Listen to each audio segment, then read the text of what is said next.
আল্লাহুম্মা সাল্লি আলা সাইয়্যিদিনা মাওলানা মুহাম্মদ ওয়া আলা আলি সাইয়্যিদিনা মাওলানা মুহাম্মদ।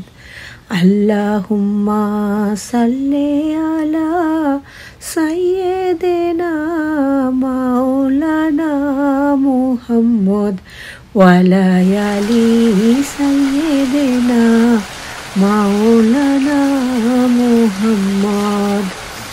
সুবহানাল্লাহ, আলহামদুলিল্লাহ, লা ইলাহা ইল্লাল্লাহ, আল্লাহু আকবার।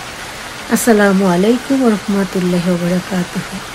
আমরা কত কিছু শেয়ার করে ফেলছি, কিন্তু আমাদের প্রধান নবী, প্রাণের নবী, পৃথিবীর শ্রেষ্ঠ এবং শেষ নবী হযরত মুহাম্মদ সাল্লাল্লাহু আলাইহি ওয়াসাল্লাম, আল্লাহর পেয়ারে নবী, আমাদের পেয়ারে নবী, তার জীবনী এখনো শেয়ার করলাম না। রোজা 5টা হয়ে গেল, এটা কি হতে পারে? এটা আমি উইকিপিডিয়া থেকেই শেয়ার করছি। উইকিপিডিয়া হলো সত্যের বাহক, কারণ আমরা সার্চ দিয়ে দিয়ে দেখেছি যে উইকিপিডিয়া একদম সত্যিগুলোই প্রকাশ করে, তাই অনেক কিছু বাদ দিয়ে উইকিপিডিয়াতে চলে এসেছি। অনেক অনেক ধন্যবাদ উইকিপিডিয়া মিডিয়াকে। ওকে, মুহাম্মদ সাল্লাল্লাহু আলাইহি সাল্লামের জীবনী ইসলামের প্রতিষ্ঠাতা ও প্রধান নবী। মুহাম্মদ আরবি বর্ণীকৃত মুহাম্মদ আনুমানিক 570 খ্রিস্টাব্দে 8ই জুনে 632 খ্রিস্টাব্দে একজন ধর্মীয়, সামাজিক, রাজনৈতিক নেতা এবং ইসলাম ধর্মের প্রবর্তক ছিলেন। পূর্ণ সম্মানসূচক নাম হযরত মুহাম্মদ সাল্লাল্লাহু আলাইহি ওয়াসাল্লাম। ইসলামী মতবাদ অনুযায়ী তিনি আল্লাহর প্রেরিত একজন নবী, যিনি আদম, ইব্রাহিম, মুসা, ঈসা এবং অন্যান্য নবীদের একত্ববাদী শিক্ষাকে প্রচার ও দৃঢ় করতে এসেছিলেন আল্লাহর হুকুমে। মুসলিম নবীগণ বিশ্বাস করেন যে মুহাম্মদ ছিলেন আল্লাহর প্রেরিত শ্রেষ্ঠ এবং শেষ নবী ও রাসূল, এবং কোরআন ও মুহাম্মদের জীবন আদর্শ হল ইসলাম ধর্মের মূল ভিত্তি। মুহাম্মদ রাসূল করিম সাল্লাল্লাহু আলাইহি সাল্লাম মদিনায় মসজিদে নববীর দরজায় খোদাই করা যে লেখাটি, সেটিও আমি শেয়ার করব। অন্য নাম রাসূলুল্লাহ, সৃষ্টিকর্তার বার্তাবাহক। মুহাম্মদের নাম ও উপাধি দেখুন। ব্যক্তিগত তথ্য: জন্ম 570 খ্রিস্টাব্দ 53 হিজরি, মৃত্যু 8ই জুন 632 খ্রিস্টাব্দ হিজরি, বয়স 61 থেকে 62, যদিও আমরা কোথাও কোথাও 65ও পেয়েছি। মদিনা, হেজাজ, আরব। সমাধিস্থল বা কবর: মসজিদে নববীর সবুজ গম্বুজের নিচের সমাধিক্ষেত্র, মদিনা, সৌদি আরব। দাম্পত্য সঙ্গী: মুহাম্মদের স্ত্রীগণ দেখুন, মুহাম্মদের সন্তানগণ দেখুন। মানে দাম্পত্য স্ত্রীদের অনেকগুলো বিয়ে করেছিলেন, তাদের নাম দেখতে হলে আমাদেরকে আরেকটু ভিতরে যেতে হবে, তাদের ছেলে মেয়ে দেখতে হবে। পিতামাতা হলেন আবদুল্লাহ ইবনে আব্দুল মুত্তালিব পিতা, আমিনা বিনতে ওয়াহাব মাতা, যেই জন্য পরিচিতি ইসলাম ধর্মের প্রবর্তক। অন্য নাম রাসূলুল্লাহ, সৃষ্টিকর্তার বার্তাবাহক। সুবহানাল্লাহ। আত্মীয়: আহুল আল বাইত, বাড়ির সদস্য, মুহাম্মদের বংশধারা। আরবি নাম মুহাম্মদ, ডাক নাম আবু আল কাসিম। এবার আসছি বিস্তারিত। মুহাম্মদ আনুমানিক 570 খ্রিস্টাব্দে মক্কা নগরীতে জন্মগ্রহণ করেন। তার পিতার নাম আবদুল্লাহ ইবনে আব্দুল মুত্তালিব এবং মাতার নাম আমিনা বিনতে ওয়াহাব। মুহাম্মদের জন্মের পূর্বে তার পিতা আবদুল্লাহ মৃত্যুবরণ করেন। মুহাম্মদের 6 বছর বয়সে তার মাতা আমিনা মৃত্যুবরণ করেন। কতটা অসহায় ছিলেন তিনি, আল্লাহর পেয়ারে নবী, পৃথিবীর শ্রেষ্ঠ নবী। ফলে তিনি এতিম হয়ে যান। এতিম মুহাম্মদ সাল্লাল্লাহু আলাইহি সাল্লাম তার দাদা আবু মুত্তালিব এবং পরে তার চাচা আবু তালিবের আশ্রয়ে বড় হন। তিনি শৈশবে মেষপালক ছিলেন এবং পরবর্তীতে বাণিজ্যে নিযুক্ত হন।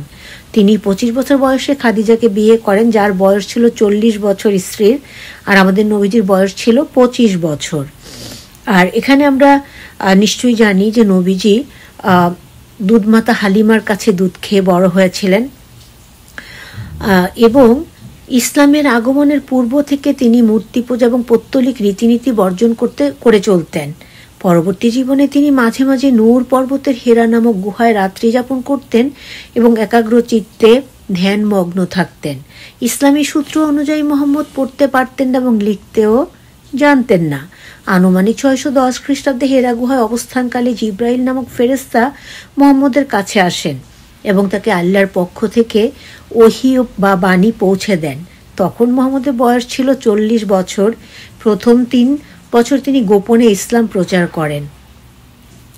613 খ্রিস্টাব্দে মুহাম্মদ সাল্লাল্লাহু আলাইহি সাল্লাম সর্বসমক্ষে এসব বাণী মানে ইসলামের বাণী প্রচার শুরু করেন। তিনি ঘোষণা করেন, আল্লাহ এক এবং অদ্বিতীয়, তার কোনো শরিক নেই। আল্লাহর কাছে সম্পূর্ণ আত্মসমর্পণ। ইসলাম হলো জীবনের একমাত্র সঠিক পথ বা দিন, সঠিক ধর্ম। এবং ইসলামের অন্যান্য নবীদের মতো তিনি আল্লাহর একজন নবী ও রাসূল ছিলেন, আর তার বিশেষত্ব ছিল তিনি শ্রেষ্ঠ এবং শেষ নবী পৃথিবীর। মুহাম্মদ সাল্লাল্লাহু আলাইহি সাল্লামের অনুসারীর সংখ্যা প্রথম দিকে খুবই কম ছিল। মক্কার বহু ঈশ্বরবাদী কুরাইশদের পক্ষ থেকে তিনি 13 বছর ধরে নির্যাতনের শিকার হন। ক্রমাগত নিপীড়নের হাত থেকে বাঁচতে 615 খ্রিস্টাব্দে তার কিছু অনুসারী আবিসিনিয়ায় বর্তমান ইথিওপিয়া চলে যান।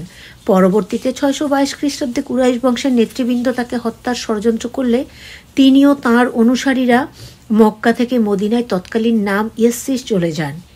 এই ঘটনাকে হিজরত বলা হয়। এই ঘটনার মাধ্যমে ইসলামী বর্ষপঞ্জি বা হিজরি সনের সূচনা হয়। মদিনায় মুহাম্মদ সকল গোত্রকে ঐক্যবদ্ধ করেন এবং একটি চুক্তির মাধ্যমে মদিনা সনদ প্রতিষ্ঠা করেন।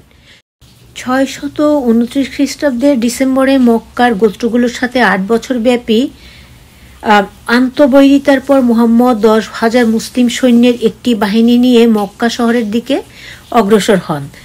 তিনি প্রায় বিনা রক্তপাতী মক্কা নগরী জয় করেন, কারণ তিনি শান্তি চাইতেন, কখনো ধ্বংস কোনো কিছু করতে চাইতেন না। তিনি প্রায় বিনা রক্তপাতী মক্কা নগরী জয় করেন। 632 খ্রিস্টাব্দে বিদায় হজ থেকে ফেরার কয়েক মাস পর তিনি অসুস্থ হয়ে পড়েন এবং মৃত্যুবরণ করেন। আমরা নিশ্চয়ই এটা জানি যে আজরাইল কখনো কারো কাছ থেকে কারো জান কবজ করার আগে অনুমতি চান না, কিন্তু আল্লাহ পাকের হুকুমে আজরাইল আমাদের নবীজির কাছে অনুমতি চেয়েছিলেন। তখন নবীজি বলেছেন যে আমি প্রস্তুত আছি। তার মৃত্যুর সময় আরব উপদ্বীপের অধিকাংশ অঞ্চলে ইসলাম প্রতিষ্ঠিত হয়। মুহাম্মদ তার মৃত্যুর আগ পর্যন্ত আল্লাহর কাছ থেকে যে বাণীগুলো লাভ করেন সেগুলো কোরআনের আয়াত হিসেবে পরিগণিত হয়। মুসলমানদের নিকট এটি আল্লাহর অবিকৃত বাণী হিসেবে পরিগণিত হয়, যার উপর ভিত্তি করে ইসলাম ধর্ম প্রতিষ্ঠিত। কোরআনের পাশাপাশি মুহাম্মদের নিজস্ব জীবন আদর্শ নির্দেশনাসমূহকে নবীজির সুন্নাহ বলা হয়। সুন্নাহ বা হাদিস যা সিরাত গ্রন্থে বর্ণিত আছে সেগুলোকে ইসলামী আইনের উৎস হিসেবে গণ্য করা হয়। সুপ্রচলিত ইসলামী বিশ্বাস অনুসারে মুহাম্মদ ইব্রাহিমের জ্যেষ্ঠ পুত্র ইসমাইল এবং বংশধরের মধ্য থেকে আগত। তার বংশলতিকা আমদানি উপজাতি পর্যন্ত বিস্তৃত। আরও নির্দিষ্টভাবে কুরাইশ বংশের হাশিমি শাখা হতে উদ্বুদ্ধ। তার পূর্বপুরুষের বংশক্রম মুহাম্মদ আব্দুল মুত্তালিব, হাসিম, আবুদ হানাফ, Qusai, Kilab, Murrah, Kab, Luay, Ghalib, Fihr, Malik, Nadr, Quraysh, Kinana উপজাতি, হুজাইমা, মুদ্রিকা, আমির, ইলিয়াস, মুদার, নিজের মাদ, আদনান। অন্যদিকে কিছু হাদিস অনুসারে মুহাম্মদ সাল্লাল্লাহু আলাইহি সাল্লাম নিজের বংশধর ইব্রাহিমের সাথে সংযুক্ত করেছেন। তিনি বলেছেন, আল্লাহ ইব্রাহিমের সন্তানাদির মধ্য থেকে ইসমাইলের সন্তানাদির মধ্য থেকে কিনানাকে মনোনীত করেন। কিনানার বংশধারার মধ্য থেকে কুরাইশ থেকে বনু হাশিম এবং বনু হাশিম থেকে আমাকে মনোনীত করেন। সহিহ মুসলিম, আত-তিরমিজি। ঐতিহ্য অনুসারে মক্কা বিজয়ের পর যখন কাবাগর থেকে মূর্তিগুলো সরিয়ে ফেলা হচ্ছিল, তখন কাবার ভেতর থেকে হাতে ভবিষ্যৎবাণীর তীর ধারণকারী ইব্রাহিম ও তার পুত্র ইসমাইলের মূর্তি উদ্ধার করা হয়। মুহাম্মদ তখন বলেছিলেন যে তারা কখনই এমন কাজ করেননি এবং মূর্তি পূজার উপকরণ হিসেবে তাদের ব্যবহারের জন্য তিনি দুঃখ প্রকাশ করেছিলেন। অন্য একটি হাদিস অনুসারে মুহাম্মদ সাল্লাল্লাহু আলাইহি সাল্লাম তার নাতি হাসান হুসাইনের জন্য যে দোয়া করেছিলেন, ইব্রাহিম পূর্বে তার নিজ পুত্র ইসমাইল ও ইসহাকের জন্য একই দোয়া করেছিলেন বলে তিনি উল্লেখ করেছিলেন। কিছু সংশোধনবাদী গবেষকের মতে কুরাইশ নামটি নবী মুহাম্মদ সাল্লাল্লাহু আলাইহি সাল্লামের বংশধরদের গোত্রের নাম নয়, বরং এটি খ্রিস্টপূর্ব 6ষ্ঠ শতাব্দীতে পারস্যে হাগমানিসি সাম্রাজ্যের প্রতিষ্ঠাতা পারস্য সম্রাট কুরুশের নাম। সম্রাট কুরুশ ব্যাবিলনীয় বন্দিদশা থেকে ইহুদিদের মুক্তি দিয়েছিলেন এবং ইহুদিদের মধ্যে তিনি অত্যন্ত সম্মানিত ব্যক্তি ছিলেন। ঐতিহাসিক তথ্য অনুসারে মোহাম্মদ সাল্লাল্লাহু আলাইহি সাল্লামের বংশোদ্ভূত কুরাইশ গোত্রটি প্রাচীন আরব সভ্যতা নবতায়ীদের একটি শাখা ছিল। নবতায়ীদের আদি বাসস্থান ছিল আরব উপদ্বীপের উত্তর পশ্চিমাঞ্চল এবং তারা তাদের নিজস্ব লিপি ও ভাষার অধিকারী ছিল। নবতায়ীর বংশোদ্ভূত নিয়ে বিতর্ক বিদ্যমান। কিছু মতামত অনুসারে তারা আদি আরব বংশোদ্ভূত, যদিও পরবর্তীতে পারস্যের সাথে মিশে তাদের বংশধারা ও ভাষায় পরিবর্তন আসে। ইসলাম পূর্ববর্তী আরব উপদ্বীপে কঠিন পরিবেশগত পরিস্থিতি এবং জীবনধারার সাথে খাপ খাইয়ে নিয়ে মরুভূমির পরিস্থিতিতে বেঁচে থাকার জন্য মানুষের একসাথে বসবাস করার প্রয়োজনীয়তা দেখা দিয়েছিল। এর ফলে যে গোষ্ঠীগুলোর উত্থান হয়েছিল সেগুলো রক্তের সম্পর্কের উপর ভিত্তি করে গঠিত হয়েছিল। স্থানীয় আরবরা যাযাবর এবং স্থায়ী উভয় জীবনপাতি করত। ইসলামী ইতিহাস গ্রন্থ অনুসারে জাহিলিয়াতের যুগের কবিতায় নারীর উপলব্ধি সমাজ জীবনে প্রতিফলিত হয়নি। নারীকে নিম্ন শ্রেণীর মানুষ হিসেবে দেখা হতো। সীমাহীন বহু বিবাহ প্রচলিত ছিল। পতিতাবৃত্তি একটি সাধারণ পেশায় পরিণত হয়েছিল এবং দাস মালিকারা তাদের কৃতদাসদের এটি করতে বাধ্য করত। নারীদের পিতা বা স্বামীর উত্তরাধিকারের অংশ পাওয়ার অধিকার ছিল না। সন্তানরা চাইলে বাবার মৃত্যুর পর তাদের সৎমাকে বিয়ে করতে পারত। নাউজুবিল্লাহ। বিবাহ বিচ্ছেদের অধিকারও শুধুমাত্র পুরুষদের ছিল এবং তা সীমাহীন ছিল। যখন সম্ভ্রান্তদের যখন কন্যা সন্তানের জন্ম হয় তখন তারা একটি লজ্জার বিষয় হিসেবে দেখত এবং তাকে হত্যা করত, পিছপা হতো না।